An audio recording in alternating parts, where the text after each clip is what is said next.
By the Secretary General at the United Nations General Assembly, Antonio Guterres, where he said that at this point of time, the United Nations can only appeal to Russia besides the other financial sanctions that have been imposed by the United States and its allies in the West. He also said that this could, of course, mark the worst crisis since the beginning of this century, the worst war since the beginning of the century, with devastating and tragic consequences to people in Ukraine, to people in Russia, and indeed to wider Europe. Now, this, of course, marks the beginning of what for many, many weeks people had been talking about. This marks the beginning of a Russian military operation. At this point of time, Vladimir Putin has said that it is in the Donbas region, the two regions of Donetsk and Luhansk, which have been controlled by Russian-backed separatists inside of the Ukrainian territory. But now, a lot of people, of course, feel that this is a conflict that would not stay limited just to Donetsk and to Luhansk. Senior journalist Ray Locker is still with us from Washington, D.C. Ms. Locker, this, of course, is not something that the world has been caught unaware of. The world had been witnessing the manner in which Russia had been increasing its troop presence. It had been mobilizing its troops, its infantry and its armor. It had surrounded Ukraine from three sides in a sort of a pincer attack. And now the Russian soldiers are moving into Donetsk and Luhansk. There are reports which say that armored vehicles are also beginning to roll in. So at this point of time, are we to now look at a conflict that is going to be short and decisive, or is this going to be a more long, drawn-out sort of a conflict at this point of time? Well, it's really hard for me to tell right now. I mean, I don't really know what Putin's intentions are. One hopes that it would be a short conflict. Sanctions, when they take Mr. Locker, place... I'll have to interrupt you there. The Ukrainian ambassador at the United Nations is addressing... To abstain from vote under Chapter 7 when the Council deals with the aggression. I have also asked the Secretary General of the United Nations to produce the copies of the decisions of the Security Council and the General Assembly dated 1991 that, in accordance with Article 4 of the Charter, welcome the desire of the Russian Federation to be a member of this organization. Thank you. Ambassador, you were visibly emotional during this speech. You mentioned the fact that most of your speech was obsolete by the time you had the chance to read it. What is the message to the world at this moment? As we heard from Russia, the fact that a special operation in Donbas was launched, but we hear that is bombing and explosions in Kyiv, that special forces from the Black Sea started to enter Ukrainian territory. And personally, what's your feeling? You have family, you have people in Ukraine right now. Well, it's a war. If we here in New York do not remember what war is, then go to the library and pull out the footage of the war. It means thousands and thousands of people killed, if not millions. And what I want from the world, I want the world to rally, after all, and defend the world from the aggression, from the Russian Federation. All right, it's late. We have to digest the information, we have to verify information, and we have to be here in the Security Council tomorrow morning. Ambassador, just last question. At the end of the speech, the ambassador of Russia says that this wasn't an aggression against the Ukrainian people, but an aggression against those that were in power. Do you believe that this is a flat-out... You can't be serious. Are you serious? You want me to dissect the crazy, lunatic semantics of a person whose president violates the Charter, whose president declared a war, and he's playing with words? And you ask me to interpret it? It's lunacy. It's lunacy. Absolutely.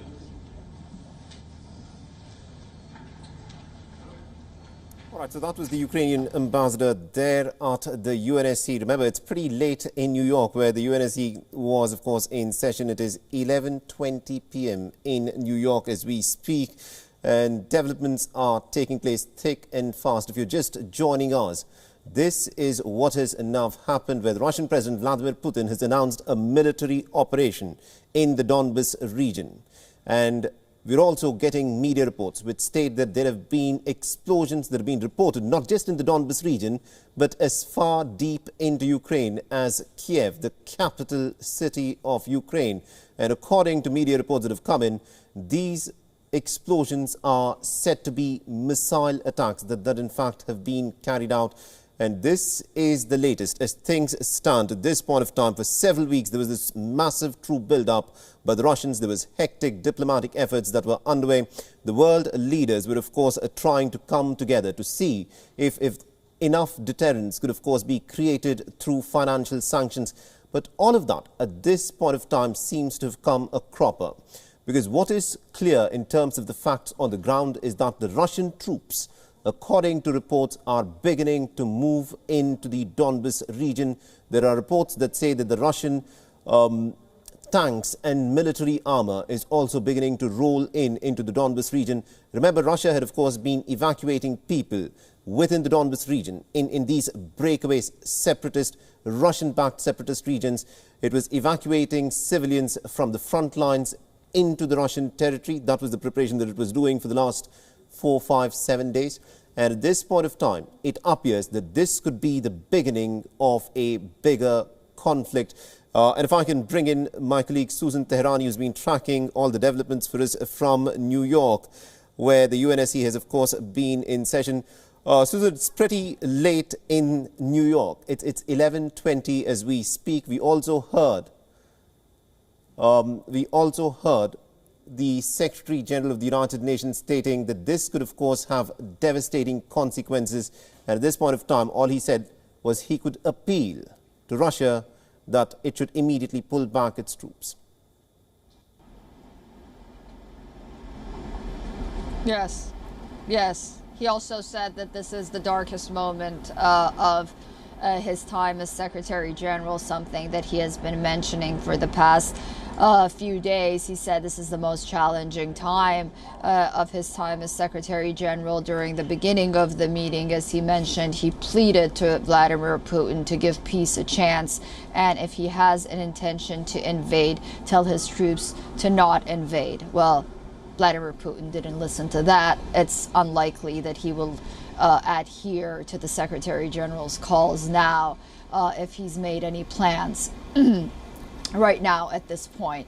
But I think we have to look at the reality of what happened at that meeting right now, and that was the Ukrainian ambassador. Visibly, he was frustrated, but I think that he also saw that I think he asked one last time, perhaps, for the world to rally in support, but I think he understood that there is only so much the Security Council can do, considering the fact that Russia has that veto-wielding power. The Security Council tonight was supposed to come out with a draft resolution calling out Russia for its declaration of independence of the Donbass region. I'm not sure if that draft resolution will be put forth. No action was supposed to be taken on that draft resolution, right. But I don't know if that's obsolete now because there's been an invasion. Is there now going to be another resolution now because of this invasion? We'll have to wait and see, and whether or not, this meeting was a bunch of talking points like the other ones at the end of the day. Absolutely, indeed. Do continue to stay on with this, Susan. I'm also, in the meanwhile, told that we are joined in by Mr. Kadira Pethier-Gora, who's an international affairs expert, who's joining us live from Melbourne. Mr. Pethier-Gora, this, of course, is something that we've been talking about for several weeks now. The Russian troop build-up had been happening since the month of November last year. The United States and other nations in the West were talking about crippling financial sanctions that could act as a deterrence against Russia. But quite clearly, from what has unfolded in the last few hours, with the Russian armor beginning to roll into Donbas and Vladimir Putin announcing a military operation in the Donbas region, the deterrence that the West was trying to put together has quite clearly failed. Yes, I think any kind of economic sanctions or deterrence in that way was not going to work, because the issue here for Russia and for President Putin in particular was about it was twofold. It was strategic and it was about national pride. And in terms of strategic, they would never allow for Ukraine to be used as a base for potential NATO missiles that could reach Moscow in a very short period of time. That would significantly weaken their defense capability.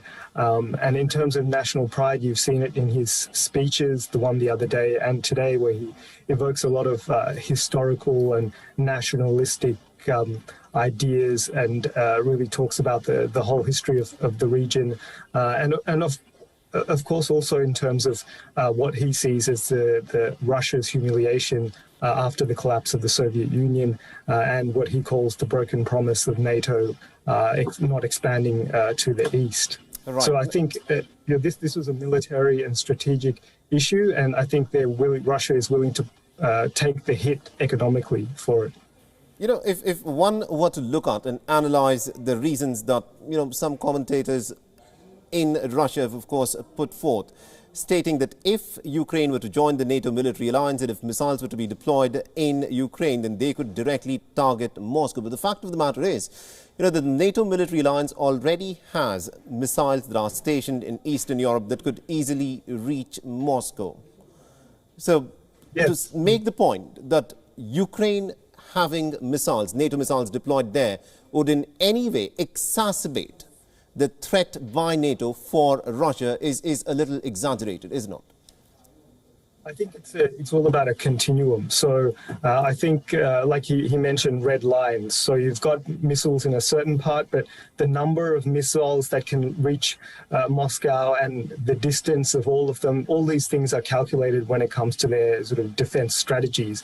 So I think, he drew a point here, and I think because of those sort of historical and cultural connections with Ukraine, he was going to draw Ukraine as the red line. And also, I think a lot of those other missiles in Eastern Europe were there before his time and before Russia was powerful enough to sort of retaliate. So I think Putin really sees this as a kind of a legacy move before he ends his time. Right. That he would take parts of Ukraine and change the status quo. Absolutely, indeed. Do continue to stay on with us, Mr. Petiogura. I also have Mr. Ray Locker with me, who is joining us live from Washington, D.C. Mr. Locker, as things stand, a lot has now changed in the last few hours.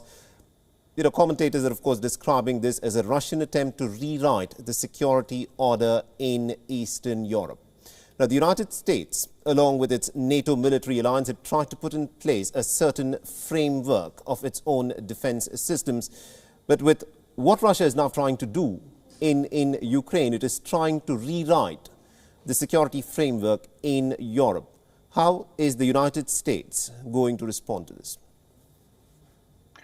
Well, I mean, I don't know with absolute certainty what the United States will do, but we've seen indications that we're going to shore up our allies in the Baltics, move more troops in there.